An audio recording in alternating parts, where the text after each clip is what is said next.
આજથી અમદાવાદ શહેરમાં રિવરફ્રન્ટ પર ગુનાઓના વધતા વલણને નિયંત્રિત કરવા માટે નવા અને સક્રિય પોલીસ કવાયત શરૂ કરવામાં આવી છે. પોલીસ વિભાગ દ્વારા શહેરના વિવિધ સ્થળોએ ખાસ કરીને રિવરફ્રન્ટ પર અવનવા સરકારી કાર્યક્રમો અને ફેસ્ટિવલ્સનું આયોજન કરવામાં આવી રહ્યું છે, જેની મક્કમ પહેલ 14મી જાન્યુઆરીના રોજ યોજાનાર કાઇટ ફેસ્ટિવલથી શરૂ થશે.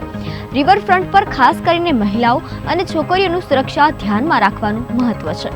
દરરોજ સવારથી ઘણી મહિલાઓ અને છોકરીઓ 8 દિવસ રોજિંદા ચાલવા માટે આવી રહી છે, જેથી તેમને આકસ્મિક ગુનાઓ અને દુશ્મનાવટથી બચાવવા માટે સુરક્ષા વ્યવસ્થા વધુ મજબૂત કરવામાં આવી છે.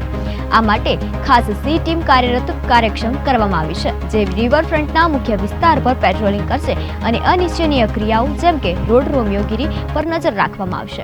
આ સક્રિય ટીમ એઝ ટુ અઝ મૈત્રીપૂર્ણ વાતચીતથી એવા લોકો સાથે કટિબદ્ધ થશે જેમણે વાતાવરણમાં નકારાત્મક હવાઓ ન ફેલાવવાનું શરૂ કર્યું છે. Joint commissioner of police Shri Neeraj બલ ગુજ્જર અને વેસ્ટ ઝોનના પટેલ સાહેબની અધ્યક્ષતામાં આજના આયોજનમાં સુરક્ષા, શાંતિ અને વ્યવસ્થા જાળવવા માટેના મહત્વના મુદ્દાઓ પર ચર્ચા કરવામાં આવી.